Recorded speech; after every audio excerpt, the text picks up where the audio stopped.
Isang mapagpalang araw mga kaspero. Ngayon, nagsisisid ulit tayo kasama ang Team Stone Shot. Diyan si Bro Jeff, Bro Danny, Bro Kevin, si Bro Ryan, tsaka si Bro Dindo, at tsaka si Bro Derek. Ayan, so sakay tayo sa bangka para easy lang yung pag-dive natin. Hindi tayo sasalubong sa mga agos. Sana makarami tayo at makauwi tayo ng payapa. At pagkadating natin, baba tayo mga kaspero. Kita nyo naman yung tubig, sobrang linaw at napakalinaw talaga ng tubig. Kaya let's go! Eto, tinitingnan muna natin yung mga behavior ng isda. Ayan, meron akong nakikitang mga bait dyan, yung mga triggerfish na maliliit. At tingnan natin kung may isda. At eto yung unang huli natin. Nakadakot tayo ng isang pugita. Hindi ko na pinana yan at dinakot ko lang mga kaspero para hindi na tayo mahirapan magkasanang pana. Total, nakapag warm up na tayo. Nag-dive ako dito sa medyo kalaliman na part. At itong spot na to, lagi akong nakakapana ng kingmac dito. Kaya nagbabasakali baka may kingmac na dumaan. At hindi nga ako nagkamali, sinalubong agad tayo. At eto yung buhay namano nating isda, isang tanigi o king mackerel mga kaspero. Yung lalim ng pinapanaan natin around 23 meters. Kaya sa mga sumisisid ng malalim dyan, ingat po tayo. Laging isipin ang ating katawan. Ayan, safety first lagi tayo pag nagda-dive ng malalim mga kaspero. Ayan, hinahayaan ko lang yung kingmac na hilahin yung reel natin. Total mahaba naman yan, umabot yan ng 80 to 100 meters yung laman ng reel natin. Kaya hindi tayo nagdadalawang isip na hayaan na lang sila. Kaya ginagawa ko, ahon na lang ako diretso sa taas at doon ko na siya hihilahin. Secured. Ganda na kataba. At dahil napagod na yung isda, hilahin na natin mga kaspero para makita na natin yung first king mackerel natin sa araw na ito. Yung kingmac na to, umabot ito ng 5.8 kilos mga kaspero. Kaya ayan na, namumuti na at ang ganda tingnan kapag yung buhay naman natin king mackerel agad. Kaya sana madagdagan pa ito at hindi ako aalis sa spot na to. Ditong lang ako mamalagi dahil may napapansin ako sa ilalim na may naghahunt ng mga isda mga kaspero.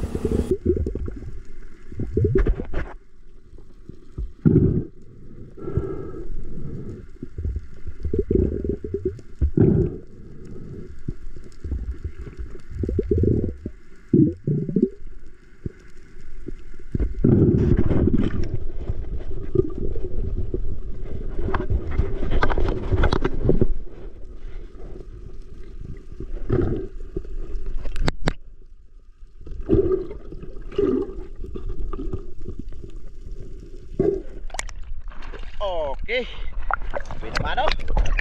Yes mga kaspero, isang king mackerel. Oh.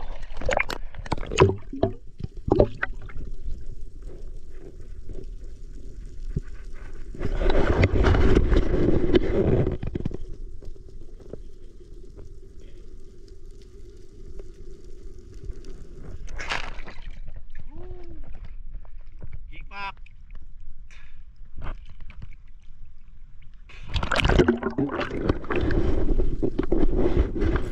Pagkatapos natin na secured yung unang mackerel natin, sisid ulit tayo dito sa spot kung saan tayo nakapana ng unang kingmac. Kung napapansin nyo, nandyan pa rin yung triggerfish. Kaya eto, ambush style pa rin tayo.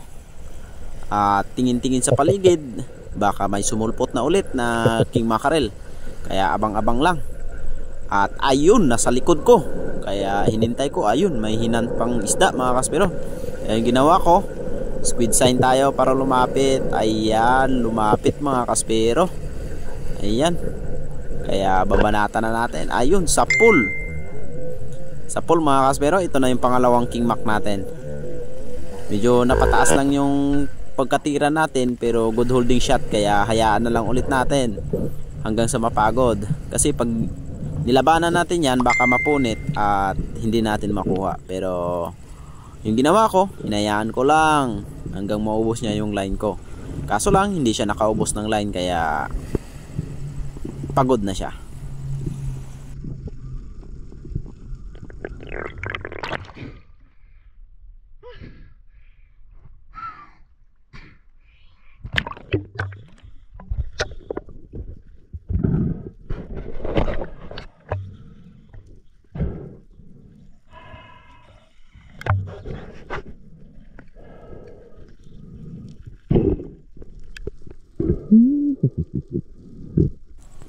Ito na, hinihila na natin mga kaspero. Ang sarap sa pakiramdam. Nakadalawang King Mac na tayo. Yung second King Mac natin, umabot ito ng 4.8 kilos. Ayan, dalawang piraso lang. Sold na tayo mga kaspero. Gawa na medyo may kamahalan itong tanigi na to. Ayan, kita nyo yung tama. Medyo napataas ng konti. Pero good holding shot yan. Medyo makapal-kapal pa naman yung likod na yan. Kaya kumpiyansado tayo na hindi matatanggal.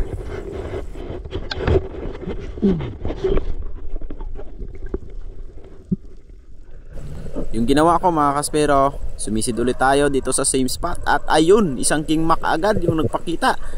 Kaso lang, medyo mailap. Ayun, lumayo pa ng konti.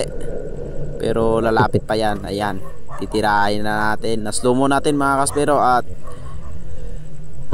yun, pinana natin. Ngunit sa likod rin yung tama. Napataas lang ng konti sa pangalawang King Mac natin. Pero ito, hinayaan ko na hanggang hinila niya yung tali natin.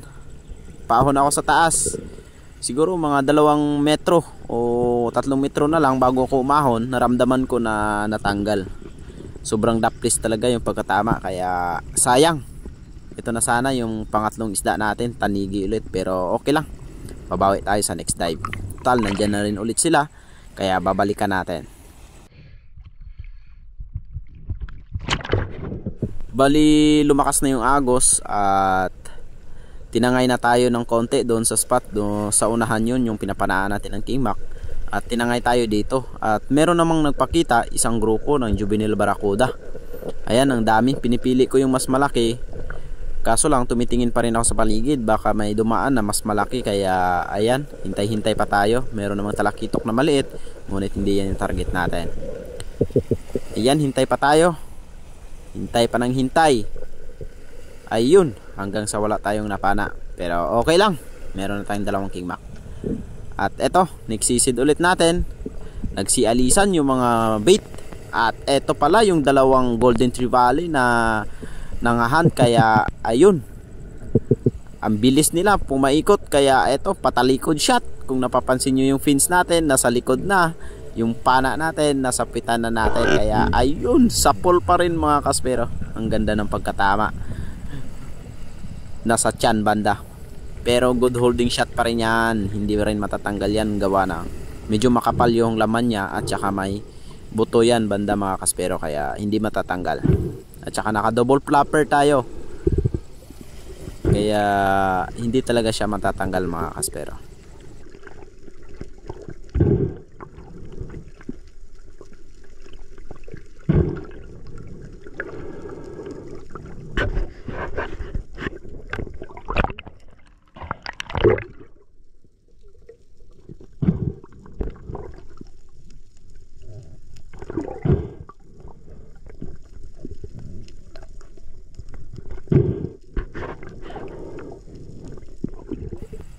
Okay, another sisid tayo pagkatapos natin na-secured yung Golden Trevally. At nung nagsisid ako dito around 21 meters, nandito pala yung mga kasamahan at marami sila. Kaso lang, medyo may kaliitan itong mga Golden Trevally. Umabot lang ito ng 1.5 kilos. Ayan, paikot-ikot, sobrang pili. Gusto kong i-double shot. Yun nga lang, yung pagtira ko hindi na double shot. Only 1 shot lang, kaya isa lang yung nahuli natin. At least meron tayong nahuli. Ganda rin ang pagkatama nito, gitnang gitna. Kaya okay, meron na tayong 2 Golden Trevally mga kaspero.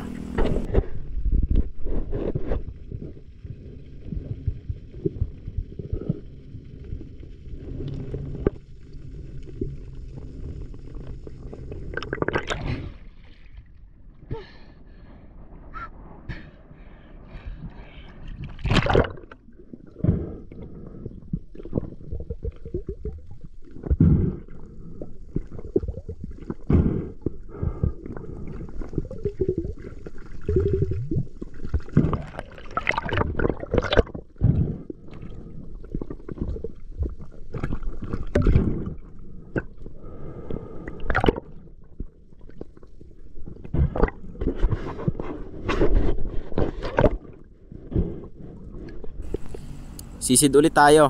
Meron akong nakita ditong kahoy na putol at bato sa gilid.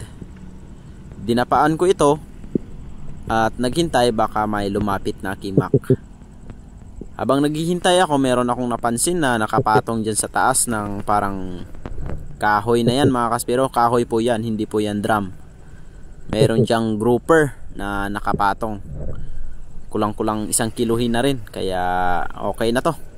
Panain na natin para may pang-ulam tayo mga kaspero. Ayan, tatargetin ko na to bago ako ahon para meron tayong dalang isda sa taas. At ayun, muntik nang dumaplis. Balat na lang yung nakakabit sa ating shop, pero hindi naman matatanggal gawa ng medyo makapal naman yung balat nito at merong laman na natamaan, kaya hindi siya matatanggal. At okay na rin dahil meron na tayong grouper na pang-ulam.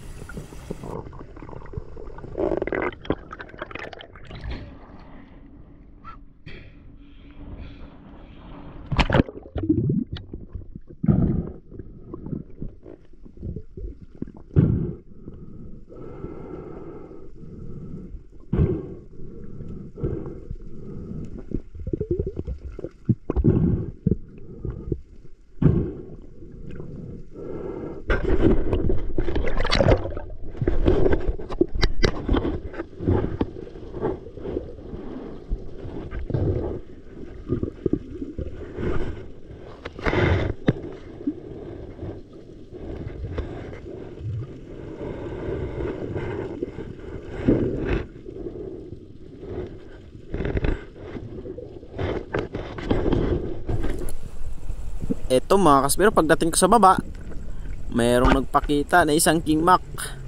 Kaso lang hindi natin natamaan. Nasa taas ko sa mga kaspero. Ang hirap. Medyo malakas pa yung agos, kaya okay lang. Bawi tayo sa nagsisid. Kaya eto, pababa pa lang ako.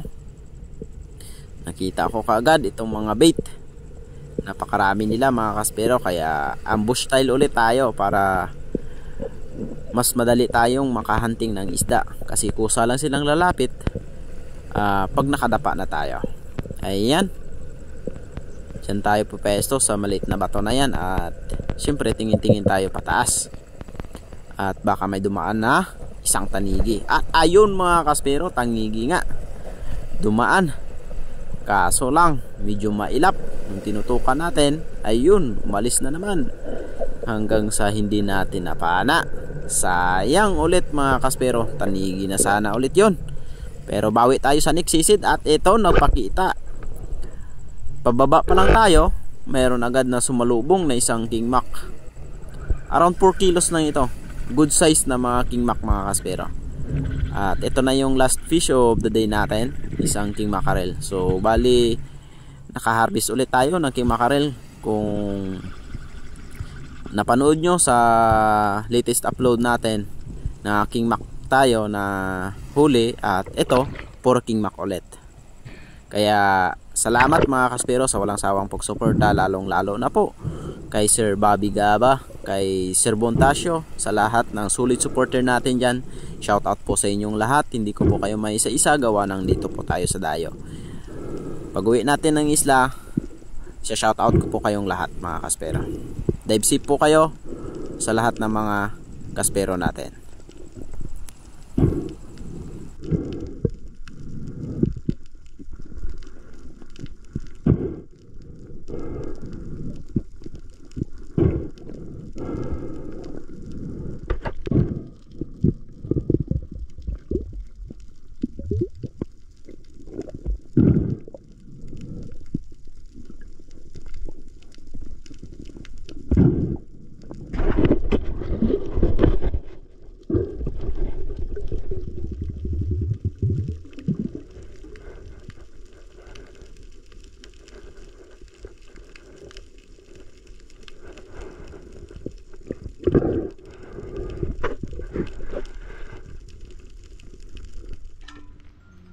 Wala, dyan yan oh. Nakadalawa tayo mga kaspero. Yung isa ipapadala natin kay Kaandox. Yun. Thank you, Master Gabi. Dadalhin sa Manila mga kaspero. Tapos itong sikad-sikad to sa Boracay. Dito sikar. Malinis na. Talaga yan. Ha? Sikit-sikit. Hindi, pasyak pala sa Boracay, pasyak. Yung lakad yan eh, sikad-sikad eh. Iba naman yung sikat-sikat eh. Mga pilang kilo kaya di.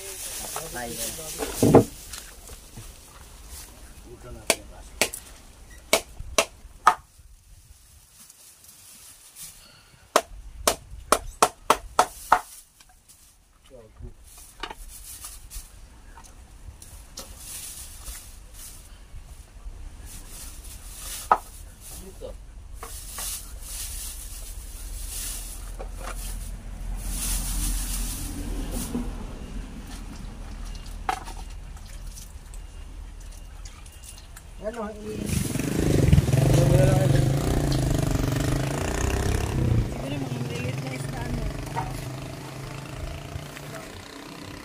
Alam mo ganda. Pag wala kang mga pangusiyaring labing nga rin.